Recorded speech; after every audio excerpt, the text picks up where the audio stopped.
Oke, kita akan bahas mengenai konsep dasar kimia unsur. Nah, sebenarnya unsur itu apa sih?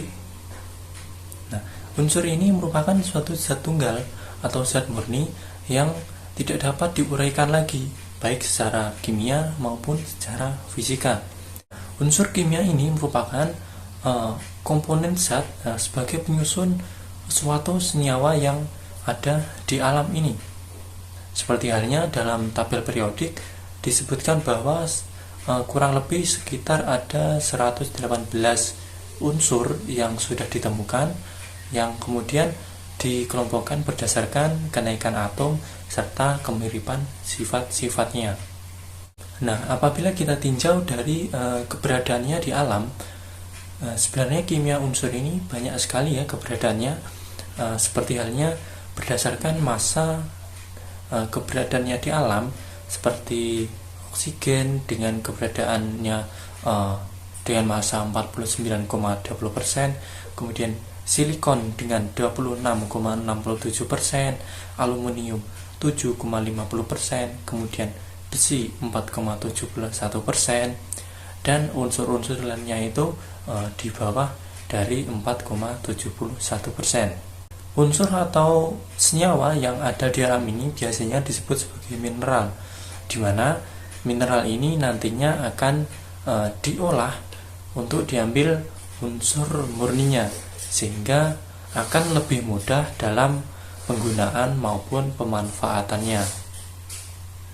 Nah, sebagai contoh saya ambil yaitu unsur besi.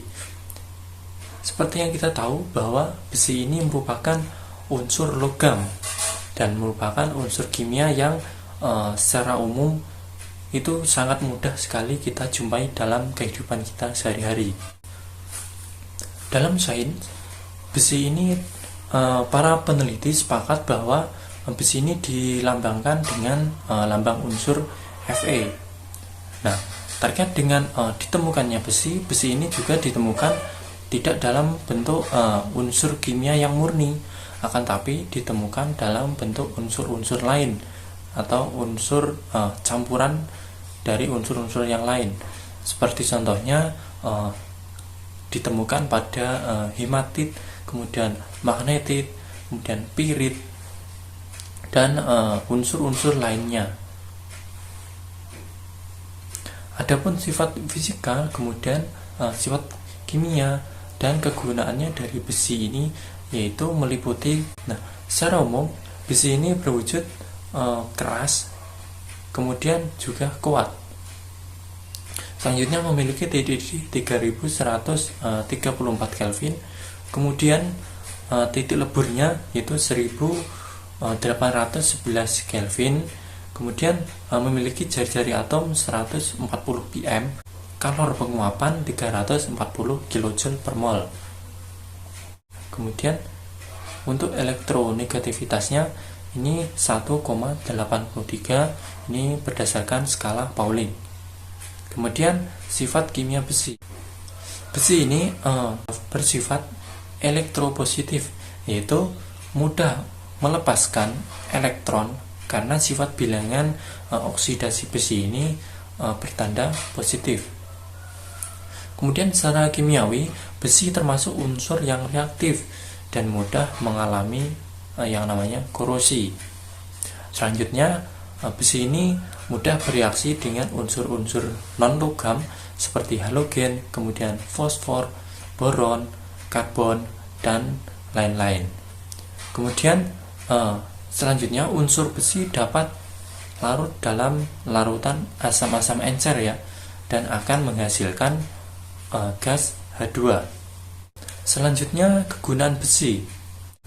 Seperti yang kita tahu bahwa besi ini banyak sekali ya kegunaannya dalam kehidupan kita.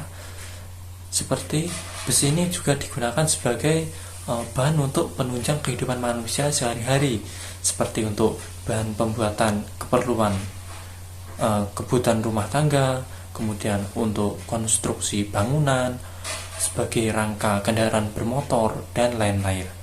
Kemudian dalam tubuh kita ternyata ini juga terdapat besinya ya, akan tetapi dalam jumlah yang sangat sedikit, yaitu berupa zat besi.